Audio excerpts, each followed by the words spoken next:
Hey Dreamers, this is your host Joe Pardo. It's been an extremely busy week for me, but I want to take a minute to thank everyone for all the great support for the show. Please keep all the reviews on iTunes coming.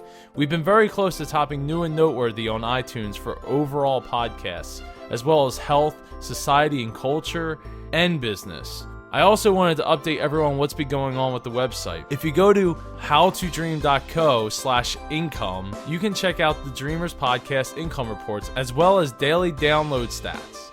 I want to make the podcast transparent so all of you can learn from my path.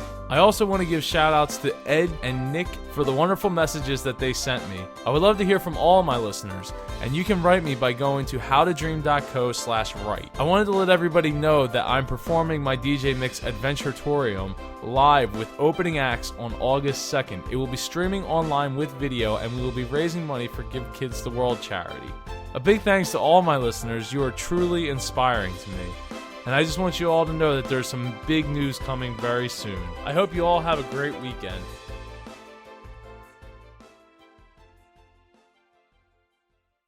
This is the Dreamers Podcast, where dreamers share their stories to inspire you. Now, join host Joe Pardo as he interviews a dreamer who's living their dreams.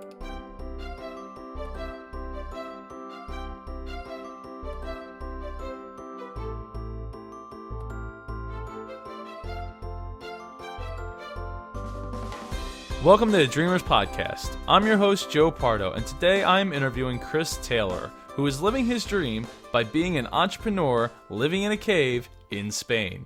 Welcome to the show, Chris. Joe, thanks for having me. It was a lot of fun. Thank you for coming on the show. I really appreciate you taking time out of your siesta time to be with us. Or is it not siesta time now? It's siesta's come and gone, my friend. I'm back into full-on work mode for at least an hour and a half. Well, thanks for taking the time to be with us. My pleasure. Let's get started by giving some background about yourself. Sure, absolutely. So I'm originally from Canada. I started the company that I run now called Actionable Books back in 2008. My wife and I made the decision in 2012 that we wanted to live in Spain. And so we basically started putting the pieces in motion. And in September of last year, made the move and rented out our house in Toronto, moved to very rural Spain. And we actually, as you mentioned in the opening, we actually moved originally into a cave in Spain, which is exactly how it sounds. It was a house built into the side of a mountain, far more open and airy than you might expect from a cave, but a cave nonetheless, and certainly makes for a great introduction. So since moving here, we've realized that we just really, truly love the travel lifestyle, and being able to sort of run the business from anywhere allows me the freedom to pursue that. And so we're here until the end of August, and then we're back in Canada for a couple months to basically, close up some stuff and set some more permanent pieces in place. And then we're moving to Panama come November. And while we continue to jump around, I'm also as I mentioned, growing the company on a global stage. So it's an exciting time for us. So why don't you go into a little bit about your book that's coming out? Sure. Thanks for bringing it up.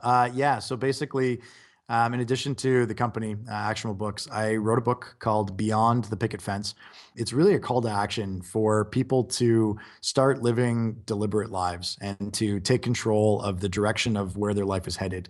I have nothing against the white picket fence in the suburbs with the 2.3 kids and the dog. In fact, I know many people, many of my family members included, who are extremely happy doing that and living that lifestyle, and that's fabulous.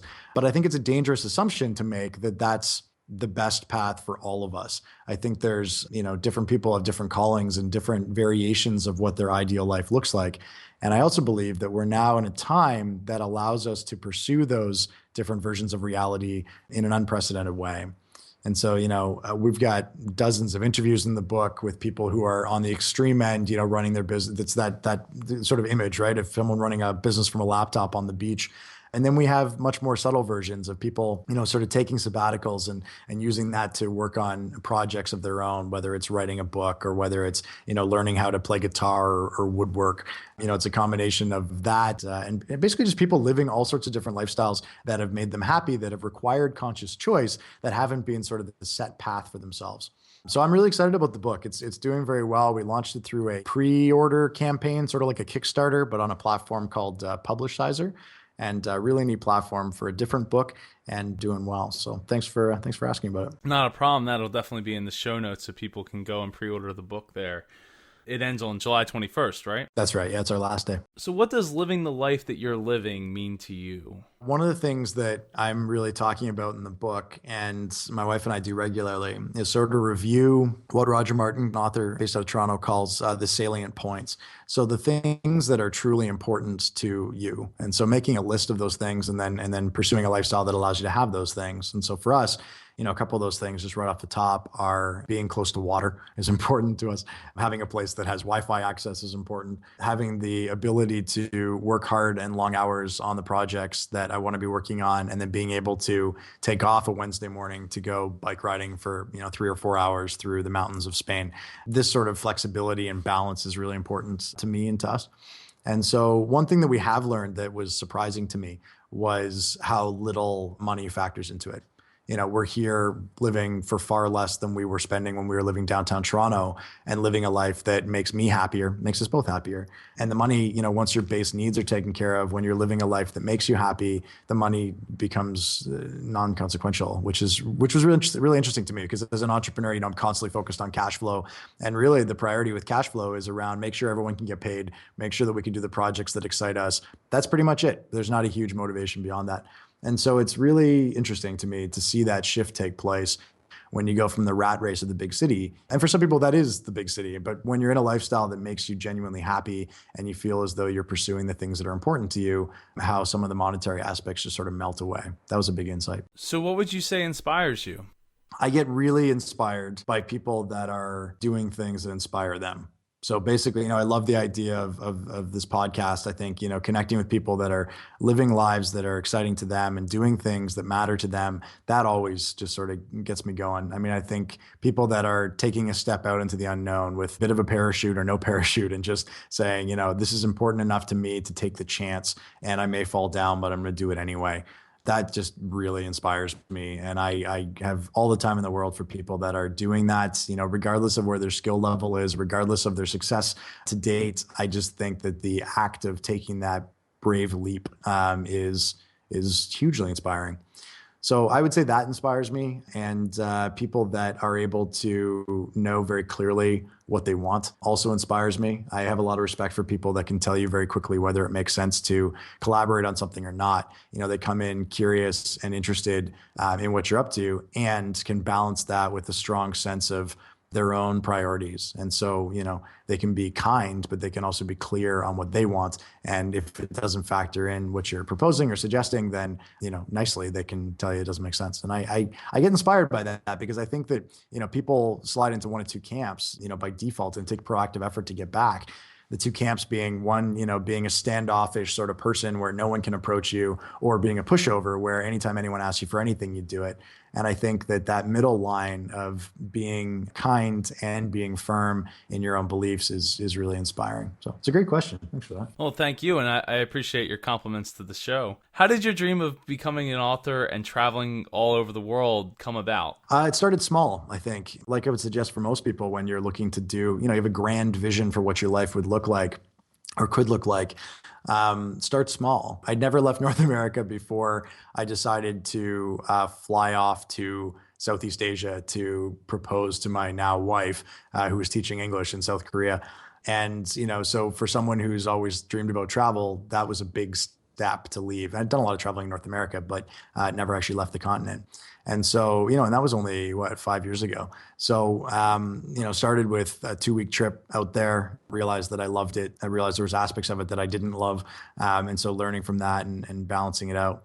And then continue to push. So with Spain, as I was mentioning off camera, before we moved here permanently, we came out for 10 days and drove all over Spain to sort of identify what areas we liked and, whether it actually lived up to our imagination, because we both had this strange desire to live in Spain, but neither of us had ever actually been here. So we figured it was probably wise to check it out first. And then same thing with the author, I started writing a lot of summaries, 2-page, 1,000-word, 1,500-word business book summaries and articles and blog posts before I ever considered writing a book. I mean, I've probably written now, the equivalent of 3 or 4,000 pages, but none of it's actually come together in a book before. And so that gave me confidence in my writing ability and people's interest in my writing and being able to build a following and traction around that. The act of writing a book has been the next step. And so starting small, see if anyone's interested in the book. And then, we're getting traction on the Publishizer campaign, which is great. And now making sure that I'm finishing the book and continuing to deliver on expectations. Dream is to spend your life traveling the globe and run a multinational business, or whether it's to do something else more local or just totally different. I think a lot of people dream about things without fully understanding everything that's involved in that thing. And so my encouragement would be to try it first. Do the smallest unit you can to actually validate whether it's something that you are genuinely interested in before you sort of go in full bore. There's that, the grass is always greener expression. And we see that where, when I first moved to Spain, the number of people would be like, oh man, I wish I could move to Spain. And my response to a lot of them was that, you really could if you wanted to, but, there's enough things that are keeping you back home that you wouldn't want to give up. And that's totally cool, but appreciate what you have if you're staying, and appreciate what you're moving into if you're going. But I think it's a dangerous and unhappy place to be when you're not happy with what you've got. You're thinking about what else is out there, but you're not actually taking steps to move towards it. I think it's one of those things where it's, if you really believe that that's going to make you happier, then go do it. And otherwise, really focus on what's good about what you've got, or find some happy medium, but don't, sit in one camp and wish you were in the other. I think that's really great advice for just about anybody. So I got to ask you, do you actually speak Spanish? Joe, it's been the funniest thing. No, I didn't speak a word before I got here, and I speak about 4 words more than that now. The challenge, and this is going to sound like such a cop-out to those who know, 5 languages, but we got here and, we've got the Michel Tomas, we've got the Rosetta Stone, we've got basically every learning tool you could have to learn Spanish. But the area of Spain that we're in, they don't speak Spanish, they speak Catalan. And so it's very difficult to go out and, mingle with the locals when you're not actually speaking a language that it's not even a different dialect, it's a totally different language. And so I don't really have a huge desire to learn Catalan because it's limited to this part of Spain and a tiny country called Andorra. But no, unfortunately, I have not learned enough Spanish. However, we are moving to Panama in November. And so I'm hoping that environment will maybe give me more motivation and excuse to speak Spanish. Yeah, I ran into that problem when we went to Barcelona. I thought that the little bit of Spanish I had background would be enough. The people that spoke Spanish that I was around didn't understand it either. So I was like, well, if they can't understand it, I'm probably not going to understand it either. And that was like an ATM machine. It's amazing how much you can accomplish with sign language and a couple gestures, right? Yeah. So how was your dream received by your family members? It's a great question, Joe. I've been really fortunate. My parents, how would I put this? I've been deviating from the quote unquote standard path since I was a kid. I mean, I started my first business when I was 12 years old. I fast tracked through high school. And so I separated from the pack there. I worked in direct sales after university, which is every parent's dream, is to have their son selling knives during university, right? I've been prompting them to the fact that I was probably not going to live a traditional lifestyle. It's funny. I remember when I first started Actionable Books, I was doing a lot of consulting myself. And it was funny because every time I'd get a new client, my mom's response was, oh, maybe they'll hire you. I'm like, no, they did hire me. She's like, no, but for real, like as, for real. And she meant as an employee, right? And since then, it's years ago. So since that time, she's come to be really appreciative of the business. I think, they miss us to an extent, being gone and away from the country. My family, I mean, on my side, as opposed to my wife's side, I mean, they're scattered across Canada. So they're used to, sort of infrequent visits anyway. I think it's harder though, if you're in a family where you are used to, weekly get-togethers and phone calls every day, to be sort of jet setting around the globe is trying on people. And I think, at the end of the day, they love you and they want to support you. And if it's something that makes you happy, but it's sort of the same thing as launching a business. It's as soon as you start complaining about it or any of the downsides to it, people will glomp onto that and suggest that you return to the quote unquote normal path, right? Or the one that they're more comfortable with. So I think it's tough. I think it's, I have friends that don't get it. I have friends that do get it and love it. And I think you start to appreciate the fact that just like your high school friends, some of them carry on forever, but most of them don't carry on past university. Some are university friends, carry on forever, but most of them don't carry on past, having kids. I think it's the same thing with any major change in your life. When you go into a new state, you grow and they don't, or they grow in a different way. And so, with family, you're with them presumably for the rest of your life.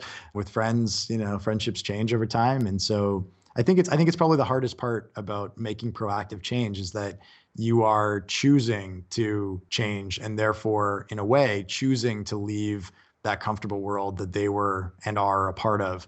And there can, fortunately, it hasn't been the case for me, but I know of people where there's been resentment that's built up. And I think at the end of the day, it's tough, and I don't wish that on anyone, but you also need to live your life for yourself and, your spouse and your sort of nuclear family if you have kids.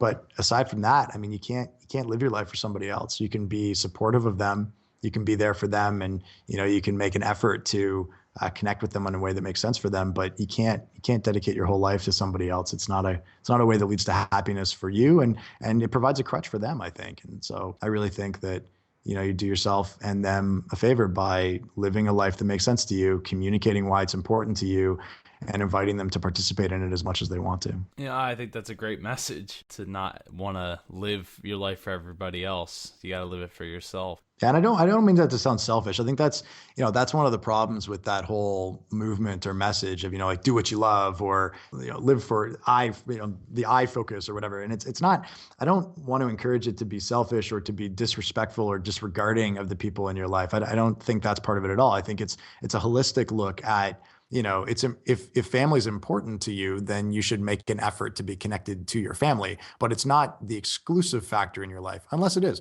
But assuming that it's not the only factor in your life. And so it needs to be considered and taken into account, but it can't be the driving force for you if it's not the sole point of happiness for you. And so I think that's the whole point of the book, Beyond the Picket Fence, and of really what I sort of share when I speak and coach, is around that message where let's look at the holistic values and influences in your life, and really focus on prioritizing them in a way that applies the appropriate amount of energy to the appropriate influence. Based on, what truly makes you happy. So what steps did you take to get started when you decided you were going to move, and then when you decided that you were going to start your own business, to put out your own books? Yeah, great question. There's a lot in there. I know. Well, you got a lot going on, man. I do. You're right. I do. I think what I've gotten a lot better at, Joe, that I wasn't at the beginning, is that I was that guy who would jump in full bore. I mean, I launched my first business. When I launched this business, Actionable, I had literally about $700 in the bank. I had about $4,000 in sort of investment money that I could pull out, and that was it. I had my car payments and rents and all that stuff. And I jumped out with no parachute, right? And I literally had like a month and a half of runway and no income to speak of.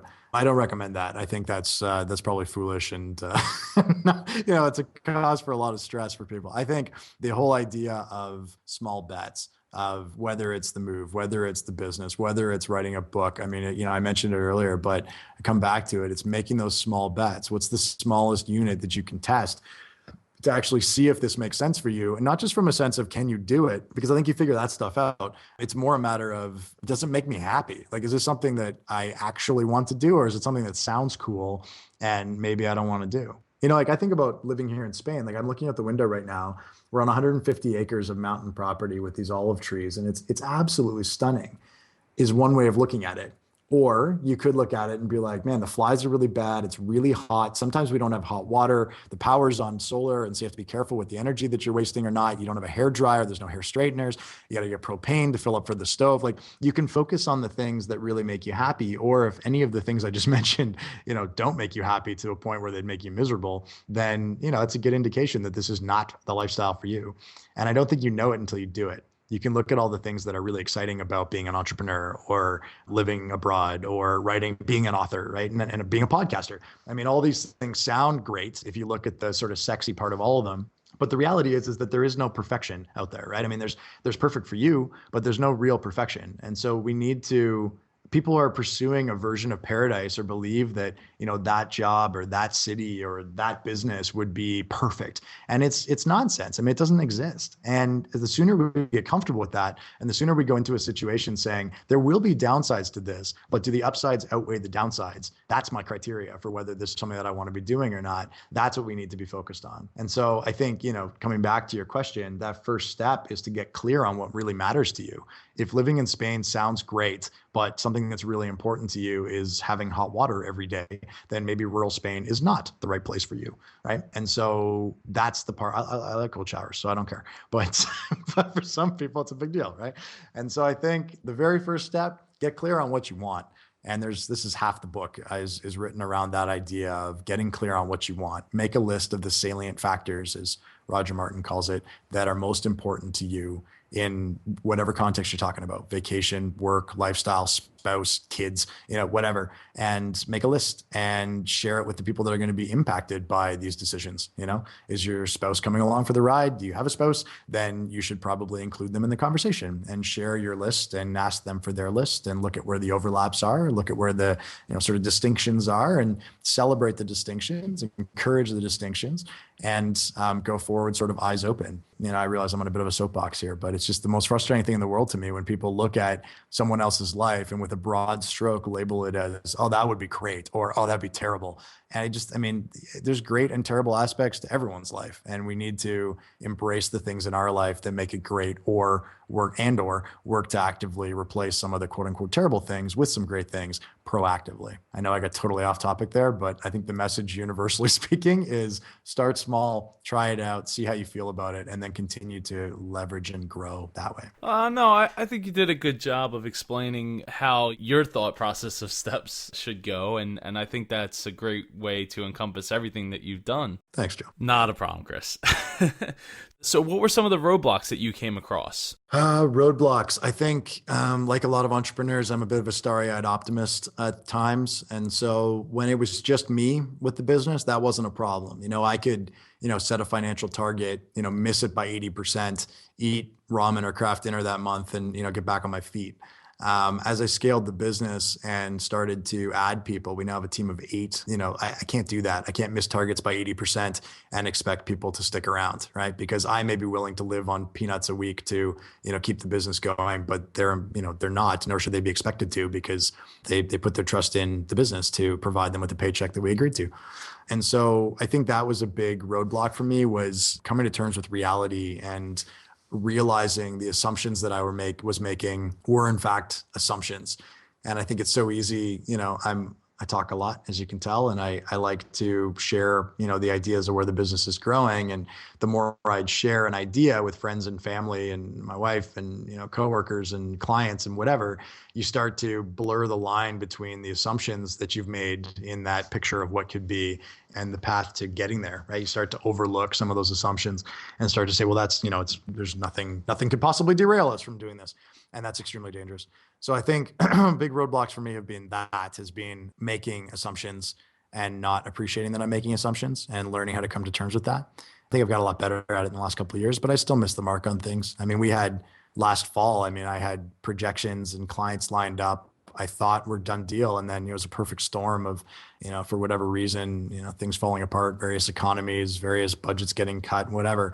And, we missed our mark massively, and it put a serious strain on the business through the spring. Like I'm really fortunate that I have an incredible group of people working with me at Actionable who were able to sort of rally and get things back on track. But with a weaker team or a little less resolve, we could have gone under 5 years into the business. And thankfully we've bounced back from that in a big way, but it's really dangerous to do that as an entrepreneur. So what's one of the ways that you keep yourself on the ground? Great question. I do a couple things. I have an incredible partner in my wife.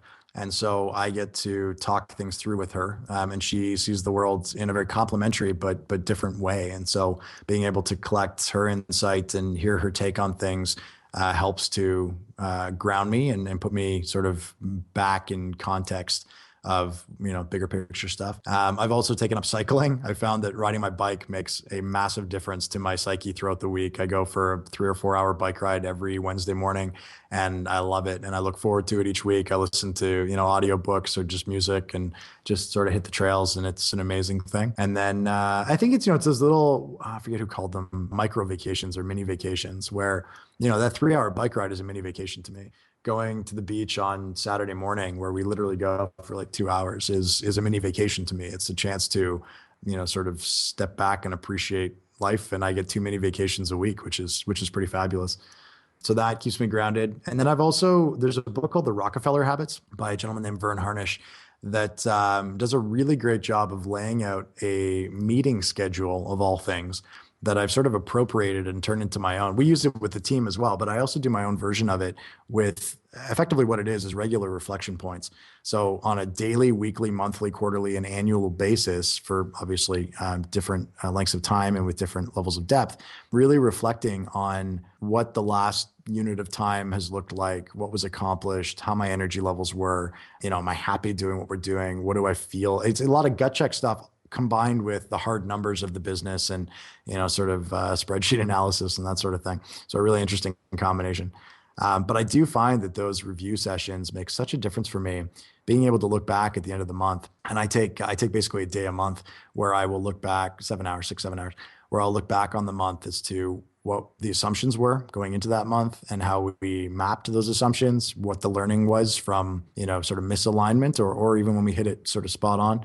I look forward to the month ahead and identify the things I'm most excited about and how they line up with the long-term vision for the company and for my life.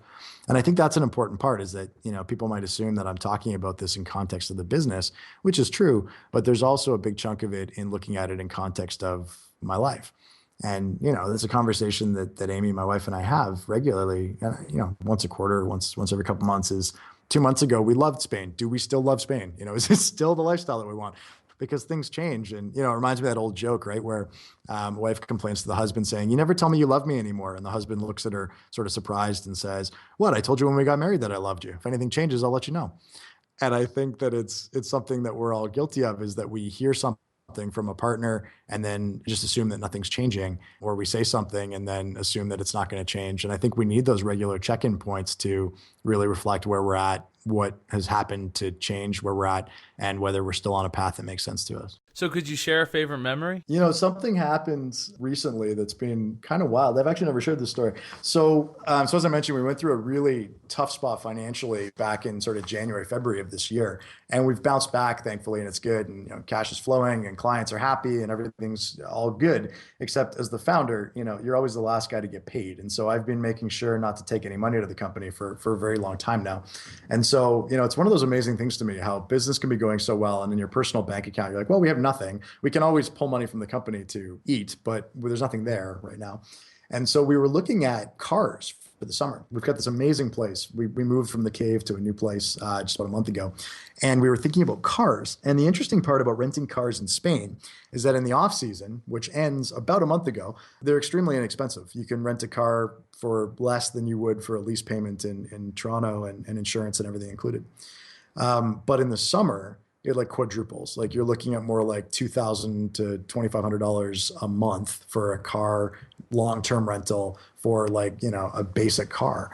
And looking at it going, I guess if we needed to, we can pull money in from the company, but I'd rather not take $10,000 out of the business to pay for a crappy car that we're not even going to own at the end of the summer.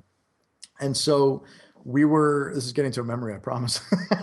So we were walking out of the cave, and we went for a walk down the road from the cave. And we were talking about this sort of situation we were in and what we were going to do and where would we find a car. And our neighbors who we'd met once, we walked by their house, and I said sort of casually, I'm like, that's even the kind of car we need. We need a high sort of raised, like a raised chassis car, because the new place is up this steep and bumpy road. I said, we need a car just like that, actually. And it's a Berlingo, which is a common sort of work truck in and around Spain.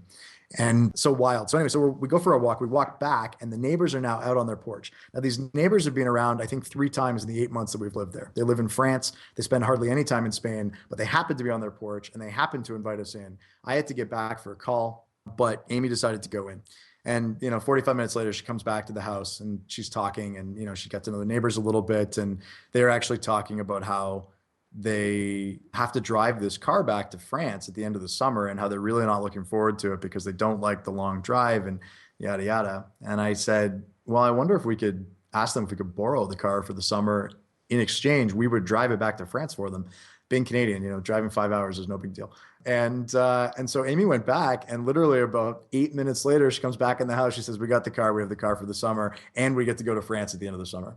And as far as my time in Spain is concerned, the fact that that would just sort of materialize itself in the conversation that we were having was quite something. So it's probably one of my favorite memories of being here was, good things happen when you sort of are talking and thinking about these things, and taking the proactive step of actually asking, as opposed to just waiting for someone to give us the car. They did give us the car. We've got a free car for the summer, but we just asked, right? And made it a win-win situation. They were thrilled to have somebody to drive this car back, and we got a free car for the summer. So it's been kind of fun. That's part of the story. That's a great memory and a great lesson. You have to ask. If you don't ask, then you don't get. So is there any parts of your dream that haven't quite worked out yet?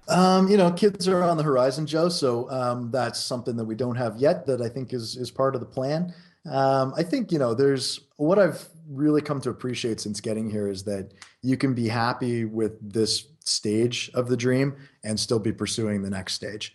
I really look forward to the day where I can take my leadership team and, rent a place in Greece for a week and fly everybody there to stay there and to, go through a leadership planning session. And then the next year do the same thing in Buenos Aires or something. And we're not quite at that stage yet. I think that'll be cool when we can sort of do the jet setting thing for everybody on the team and not just me and my life.